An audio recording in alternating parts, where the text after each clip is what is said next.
Now this is the new chapter. Chapter name is emerging modes of business. नाम से ही पता चल रहा है नए नए तरीके बिजनेस करने के जो आ गए हैं उसका हम लोग डिस्कशन करेंगे. Emerging modes of business.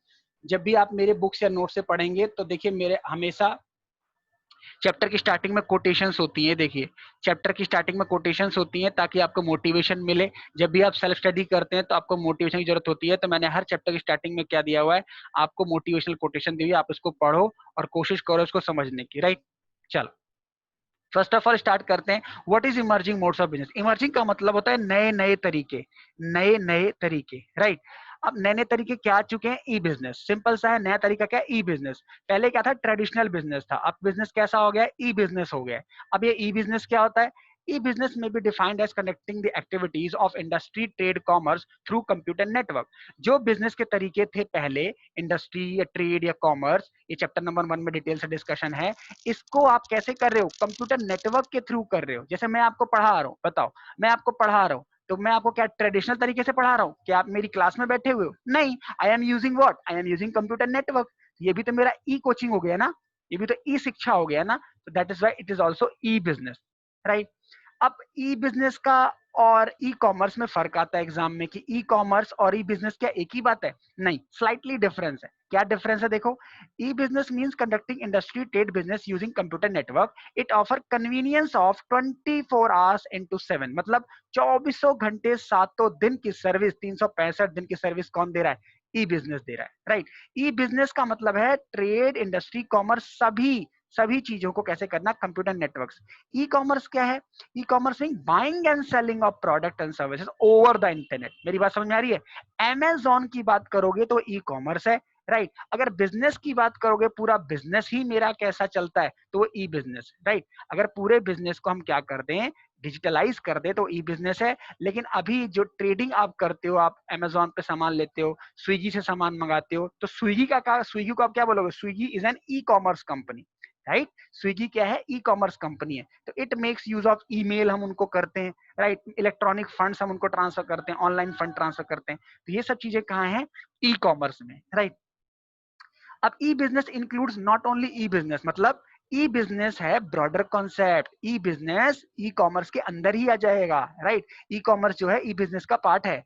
But also other electronically connected management, product development, accounting and finance, human resources. मतलब अब जैसे मान लो मेरी कंपनी डिजिटलाइज है, ई बिजनेस के थ्रू काम होता है, तो मेरी सारी कंपनी में सारे स्टाफ, समझ रहे हो, सारे डिपार्टमेंट कैसे कनेक्टेड होंगे, इंटरनेट के थ्रू ही कनेक्टेड होंगे.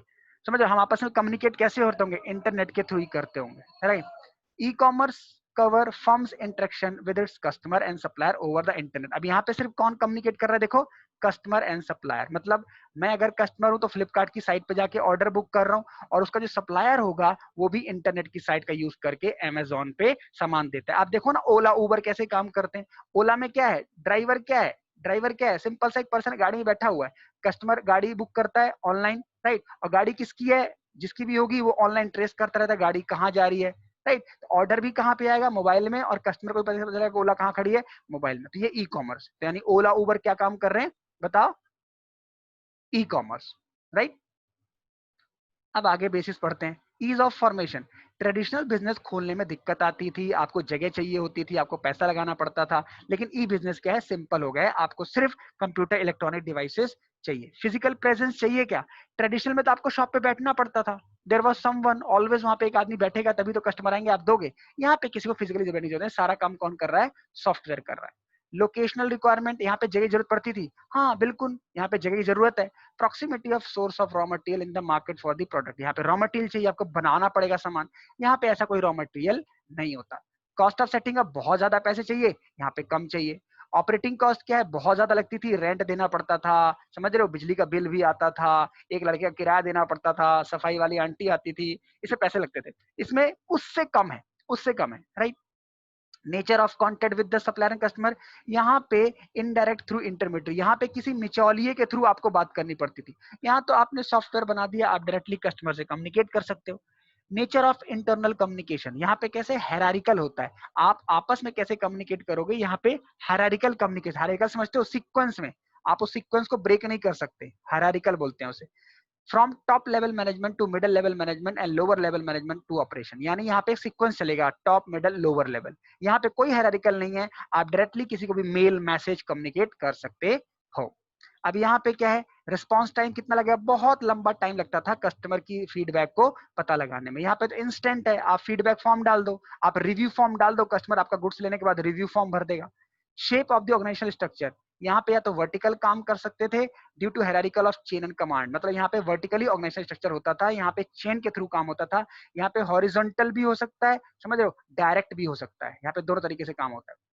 Business process and length of cycle क्या है, सिक्वेंशियल प्रोसीजर यहाँ पे काम करेगा, यहाँ पे साइमल्टेनियस मतलब एक के बाद एक काम होगा, समझ रहे हो, यहाँ पे साइकिल के थ्रू काम होता है, साइकिल के थ्रू, यहाँ पे 1 बाय 1 काम होता है।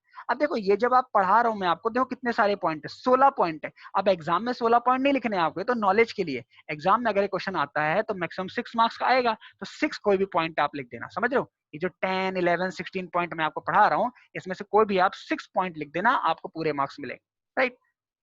11th में क्या है, opportunity for physical pre sampling of the product. यहाँ पे फ्री सैम्पलिंग देना पड़ेगा कस्टमर को, हाँ बिल्कुल देना पड़ेगा। कस्टमर आपकी शॉप पे आए, आपको बोलेगा हाँ मुझे चेक कराओ सामान, यहाँ पे सैम्पलिंग नहीं देनी, वो खुद ही चूज कर लेगा डिजिटल तरीके से, जो उसको समझ में आएगा वो उसको बुक कर लेगा, ठीक है। अपॉर्चुनिटी फॉर इंटरपर्सनल टच, यहाँ पे इंटरपर्सनल, हाँ यहाँ पे ये प्रॉब्लम है, डिजिटली में आप पर्सन से कम्युनिकेट डायरेक्टली नहीं कर सकते, आप नहीं जानते हो कहाँ बैठा हुआ है, लेकिन ट्रेडिशनल तरीके में कस्टमर आपके सामने होता था, आप उससे कम्युनिकेशन कर सकते हो। ईज ऑफ ग्लोबल, आप पूरी दुनिया में काम कर सकते हो, ट्रेडिशनल तरीके से नहीं, लेकिन ऑनलाइन अगर आप काम करते हो बिल्कुल पूरी इंडिया में आप काम कर सकते हो, इवन वर्ल्ड में। गवर्नमेंट का क्या पैटर्न है, गवर्नमेंट अब इसको श्रिंकिंग मतलब गवर्नमेंट अब इसको कम प्रमोट करना चाहती है, गवर्नमेंट अब ज्यादा किसको प्रमोट करना चाहती है बताओ, ई कॉमर्स को, ई बिजनेस को। Nature of human capital, semi skilled even unskilled man power से भी काम कर लिया जाएगा, लेकिन नहीं, अगर आप ई कॉमर्स का काम करोगे तो आपको टेक्निकल प्रोफेशनल बंदे चाहिए, तो तभी आपका काम चल पाएगा। रिस्क कितना है, यहाँ पे लो रिस्क है, यहाँ पे हाई रिस्क है, लेकिन याद रखना है जहां पे रिस्क हाई होता है वहां पे हमेशा हमेशा प्रॉफिट और ग्रोथ के चांसेस ज्यादा होते हैं। बताओ यहाँ तक कोई issue.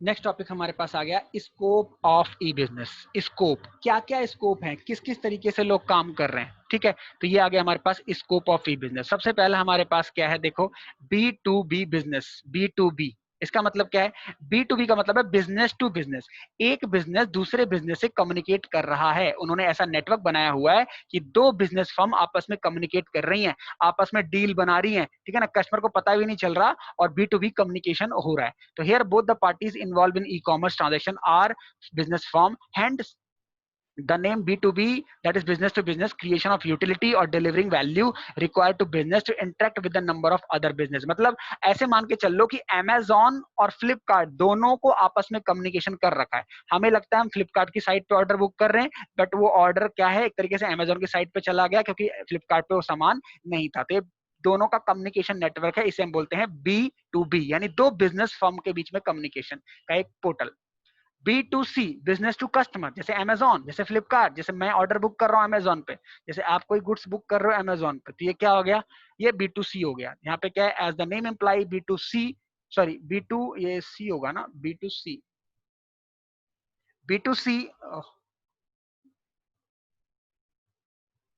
B2C business studies is the part of B2, एक second, as the name implies B2C business,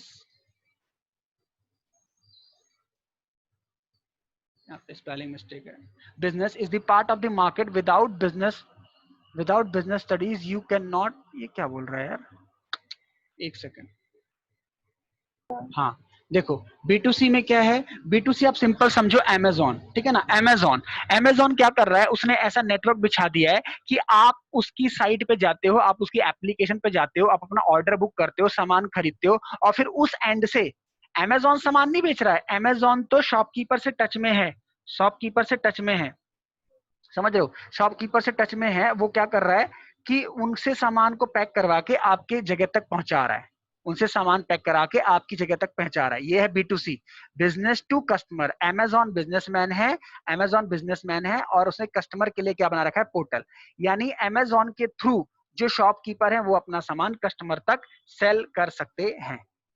अब एक बार B2B दोबारा देख लो। बिजनेस टू बिजनेस क्या है? बिजनेस टू बिजनेस में है एक बिजनेस फर्म दूसरी बिजनेस फर्म से इंटरेक्ट कर रही है, यहाँ पे बीच में कस्टमर इन्वॉल्व नहीं है। जैसे मान के चल लो अमेजॉन और फ्लिपकार्ट दोनों आपस में कम्युनिकेट कर रहे हैं। जैसे मान के चल लो एक कंपनी दूसरी कंपनी से कम्युनिकेट कर रही है, यहाँ पे कस्टमर का इन्वॉल्वमेंट नहीं है। ये B2B हो गया। B2B B2C दोनों समझ गए आप?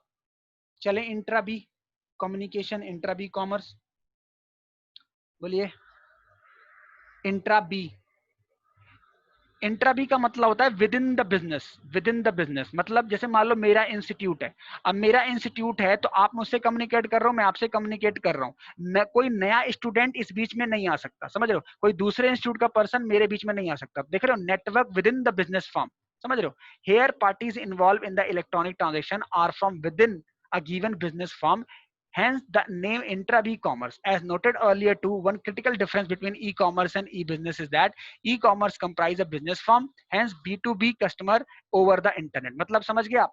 इंट्रा बी में आप क्या कर रहे हो, एक बिजनेस ने अपने आपस में एम्प्लॉइज को, समझ रहे हो, अपने लोगों को एक नेटवर्क के थ्रू बना रखा है जिसमें आप उसके असाइनमेंट वगैरह चेक कर सकते। जैसे मान के चल लो आप मेरे इंस्टीट्यूट में ज्वाइन करते हो तो मैं आपको वेबसाइट का आईडी पासवर्ड दूंगा तो सिर्फ आप ही मेरे वीडियोस देख पाओगे, समझ रहे हो? आप ही मेरे नोट्स डाउनलोड कर पाओगे, कोई दूसरा नहीं कर पाएगा। तो हमारा कम्युनिकेशन कैसे हो रहा है? Intra B communication. बताओ यहां तक कोई प्रॉब्लम? बताओ आगे कराऊं? बोलो C2C करें, कस्टमर टू कस्टमर? बोलो अजस्विनी, बोलो, क्लास बताओ, बोलना तो पड़ेगा। Yes sir. हाँ देखो C2C बड़ा आसान है। अब OLX आपने सुना होगा, OLX जहाँ पे ओल्ड सामान आप बेचते हो, तो ये OLX ने क्या कर रखा है, जिसको बेचना है और जिसको खरीदना है दोनों ही कस्टमर हैं, तो यहाँ पे कैसे इंटरेक्ट हो रहे हैं? OLX ने ऐसा पोर्टल बना दिया है। तो here business originate from the consumer and ultimate destination is also consumer, दस नेम C2C कॉमर्स। समझ रहे हो? बेचने वाला भी कस्टमर है, खरीदने वाला भी कस्टमर है, तो यहाँ पे जो बिजनेस कर रहा है उसने कैसा नेटवर्क बना दिया बताओ? C2C। This is the new emerging modes. Benefits of E business, next topic. इसमें क्या फायदा हुआ ई बिजनेस से? पहले क्या फायदा नहीं होता था, क्या फायदे हैं ऑनलाइन पढ़ाने से या ऑनलाइन ट्रेडिंग करने से? देखो, ease of formation and lower investment requirement, कम पैसे लगते हैं, जल्दी बिजनेस खुल जाता है, पहला फायदा। Unlike unlike host of procedural requirement, most setting up an industry, e-businesses is relatively easy to start, बहुत आसान होती है स्टार्ट करनी। The benefit of internet technology accrue to big and small business alike. In fact, internet is responsible for the popularity for the business networks, individual and firm more efficient network। समझ रहे हो? अब easy formation कैसे हो गया, यहाँ पे business करना बड़ा आसान कैसे हो गया? अब बिजनेस करना आसान क्यों? क्योंकि इंटरनेट का आपको काम है बस, अगर आपके पास इंटरनेट साउंड है, अगर आपके पास कस्टमर को पहुंचने के लिए आपने नेटवर्क अच्छा बना लिया, तो आप इसमें अच्छी तरीके से बिजनेस कर सकते हैं। बोलो आपको समझ में आया? पहला फायदा समझ में आया? बताओ पहला यस बेनिफिट सर। समझ में आया? क्या फायदा हुआ? आप सिर्फ इंटरनेट लगवा लो, इंटरनेट लगवाने के बाद आपकी सारी प्रॉब्लम खत्म हो जाएगी, आपको शॉप खोलने की जरूरत नहीं। नेक्स्ट है कन्वीनियंस। कन्वीनियंस का मतलब क्या है? कस्टमर ऑफिस से आए, चाहे रात में, दिन में, दोपहर में, किसी भी टाइम ऑर्डर बुक कर सकता है। वरना क्या होता था, शॉप का तो टाइम होता था ना, शॉप का तो टाइम होगा, अब शॉप के खुलने का और बंद होने का टाइम होता है। अब ऑनलाइन तो किसी भी टाइम आप ट्रेड कर सकते हो। ओला को आप 2 बजे बुक कर लो, समझ लो, सुबह 6 बजे बुक कर लो। Internet offer convenience for 24/7 service in a year business that allow Rita and Rekha to go shopping mall after midnight. समझ रहे हो? ये एक एग्जांपल है रीता एंड रेखा का कि ये किसी भी टाइम क्या कर सकती हैं, अपनी शॉपिंग कर सकती हैं, इनको कहीं भी टाइम देखने की जरूरत नहीं है। उसके बाद नेक्स्ट के बेनिफिट क्या है? Speed. As already noted, much of the buying and selling involve exchange of information that internet allow as a click of mouse. The benefit becomes all the more attractive in case of information intensive products, software, movie, music। अब सारा speed, क्या speed है? अब देखो ना आप, speed मतलब कितनी जल्दी सामान मिल जाता है आपके लिए। आप जैसे अमेजोन पे प्राइम लेते हो या अभी सर्विसेज लेते हो तो आपको कल ही वो डिलीवरी दे देगा, यानी आपको ज्यादा टाइम भी नहीं लगेगा आजकल। ग्लोबल रीच है, अब अमेजोन देखो पूरी दुनिया में काम कर रहा है, समझ रहे हो? अब फ्लिपकार्ट है, पूरे इंडिया में काम कर रहा है। ट्रेडिशनल शॉप खोलते तो सिर्फ आपकी गली में ही आपकी पॉपुलैरिटी रहती, ये ग्लोबल रीच हो गया। Movement towards paperless society. आजकल जो बिल आते हैं, इनवॉइस आते हैं, वो भी कैसे आते हैं? आपकी मेल पे आते हैं, समझ रहे हो? आपकी मेल पे इनवॉइस आता है। अब पहले क्या था? पहले बिल आते थे। इससे आप क्या कर रहे हो? ट्रीज बचा रहे हो। रिड्यूस कॉस्ट, आपको कॉस्ट कम खर्च करनी पड़ती है। जैसे मैंने बताया, रेंट नहीं देना पड़ेगा आपको अपनी ऑफिस का, फैक्ट्री का, समझ लो, लेबर कम रखने पड़ेंगे आपको। सारा खर्चा सिर्फ किसमें करना है? इंटरनेट में। और कस्टमर के लिए कन्वीनियंस है। कस्टमर के लिए कन्वीनियंस क्या है? Customer can shop sitting at home और ऑफिस, कहीं से भी ले सकता है, समझ रहे हो? चाहे वो ऑफिस में बैठा हो, चाहे वो घर में बैठा हो। They need not stand in a queue to talk to the salesman and read the catalogue of a price. उनको लाइन में नहीं लगना, समझ रहे? जैसे पहले बैंकिंग क्या होता था? पहले बैंक में पैसा जमा कराने के लिए आपको बैंक जाना पड़ता था, लाइन में लगना पड़ता था, समझ रहे? कूपन लेना पड़ता था। अब ऐसा नहीं है, आप ऑनलाइन बैंकिंग ले सकते हो। हमने पढ़ा है बैंकिंग सर्विसेज के बारे में। ऑनलाइन बैंकिंग से आपका टाइम बचता है। बताओ, यहाँ तक कोई प्रॉब्लम या मैं रिपीट करूँ?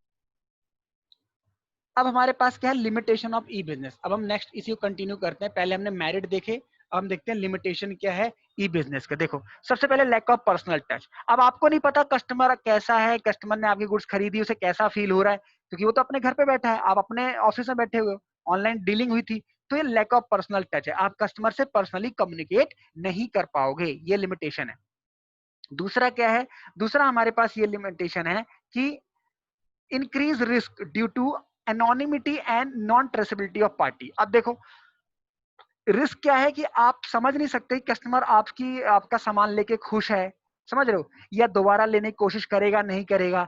वरना अगर फेस टू फेस आप डीलिंग करते हो तो कस्टमर से डेली बातें करते हो, उससे पूछते आपको सामान कैसा लगा। यहाँ पे ये प्रॉब्लम है, ये रिस्क है। नेक्स्ट प्रॉब्लम क्या है? Need of technology capability and कंपीटेंस of party of E business. जैसे मैंने आपको बताया था, ट्रेडिशनल बिजनेस है ये ऑनलाइन बिजनेस है। इसमें आपके स्टाफ को पढ़ा लिखा होना चाहिए, उसे कंप्यूटर चलाना आना चाहिए, उसको ऐप का यूज करना आना चाहिए, तभी तो ऑर्डर बुक कर पाएगा वो। तो ये एक नई प्रॉब्लम है। इनकरेजियस between the order taking giving और ऑर्डर फुलफिलमेंट स्पीड। कभी कभी ऐसा हो सकता है आपका पता चला सर्वर ही हैंग हो गया, आपकी वेबसाइट ही काम नहीं कर रही, समझ रहे हो, कस्टमर आपकी एप्लीकेशन को चला ही नहीं पा रहा। तो ये प्रॉब्लम हो सकती है, order taking and order giving में प्रॉब्लम हो रही है। पीपल रेसिस्टेंस क्या है? कभी कभी पीपल आपकी वेबसाइट को यूज नहीं करना चाहते, समझ रहे हो, नेगेटिविटी होती है, समझ रहे हो, आपकी वेबसाइट बड़ी क्या है? अनसिक्योर है, आपसे पर्सनल आपने आईडी पासवर्ड मांग लिया, लोग नहीं देना चाहते। तो इस तरीके से आपको प्रॉब्लम हो सकती है। Next, ethical fallouts, no right of privacy electronic ICT. बिल्कुल। अब आप सोचो, ओटीपी मांग रहे हो आप, उसमें ई वॉलेट मांग रहे हो, तो हो सकता है लोग डरे। और सच बात है, ऑनलाइन शॉपिंग सब कोई नहीं करता, समझ लो। जैसे आप मान लो एडवांस पेमेंट मांग रहे हैं, तो आपको डर नहीं लगेगा एडवांस पेमेंट मांग रहा है, पता नहीं सामान आए या ना आए। तो ये ई बिजनेस के रिस्क हैं, ये ई बिजनेस की लिमिटेशन है, कस्टमर के पॉइंट ऑफ व्यू से और बिजनेस के पॉइंट ऑफ व्यू से ये लिमिटेशंस हैं। अब ये टॉपिक करते हैं, resources required for successful e business implementation. अगर आपको ऑनलाइन बिजनेस करना है, स्टार्ट करना है, आपने सोच ही लिया है, तो आपको क्या क्या चीजों की जरूरत पड़ेगी। देखो, सबसे पहले हमारे पास क्या चाहिए? वेल डिजाइन वेबसाइट चाहिए। आपकी वेबसाइट होनी चाहिए। जैसे मान लो मेरी क्लास आप लेते हो, तो मैंने अपनी वेबसाइट बना रखी है। अब उस वेबसाइट से क्या होगा? कोई भी पर्सन जिसको कोई मुझे क्लास के बारे में इंफॉर्मेशन लेनी है, तो मेरी इस वेबसाइट पे जाके वो मेरे कोर्स की डिटेल को क्या कर सकता है? चेक कर सकता है। मेरी क्लासेस कब होती हैं? चेक कर सकता है। मेरा नया बैच कब शुरू हो रहा है? चेक कर सकता है। तो सबसे पहले और इंपॉर्टेंट चीज क्या चाहिए आपको? बताओ, वेबसाइट चाहिए। बात समझ में आ रही है? उसके बाद क्या है? एडिकेट कंप्यूटर हार्डवेयर चाहिए। बिल्कुल, कंप्यूटर हार्डवेयर नहीं होगा तो फिर बताओ, अब मेरे पास लैपटॉप नहीं होगा, समझ रहे हो, तो मैं आपकी क्लास कैसे ले पाऊंगा? समझ रहे हो, मोबाइल ही नहीं होगा तो मैं ऑनलाइन क्लास ले पाऊंगा, तो हार्डवेयर की जरूरत है, समझ रहे हो। टेक्निकल क्वालिफाइड क्या चाहिए? स्टाफ चाहिए। आप पढ़े लिखे क्या चाहिए? स्टाफ चाहिए। जो मेरे अंदर ट्रेनी होंगे, जो मेरे अंदर स्टाफ होंगे, जो मेरे एम्प्लॉय होंगे, उनको मेरी वेबसाइट चलाना, लैपटॉप चलाना, समझ रहे हो, आना चाहिए। और इफेक्टिव टेलीकम्युनिकेशन। अब कस्टमर को मैं कैसे कांटेक्ट करूंगा? उनको मेल करूंगा, उनको फोन करवाऊंगा, समझ रहे हो। तो इन सब टेक्निक के थ्रू ही मैं ऑनलाइन बिजनेस कर सकता हूँ। These are the resources required for successful e business implementation. बताओ, कोई प्रॉब्लम?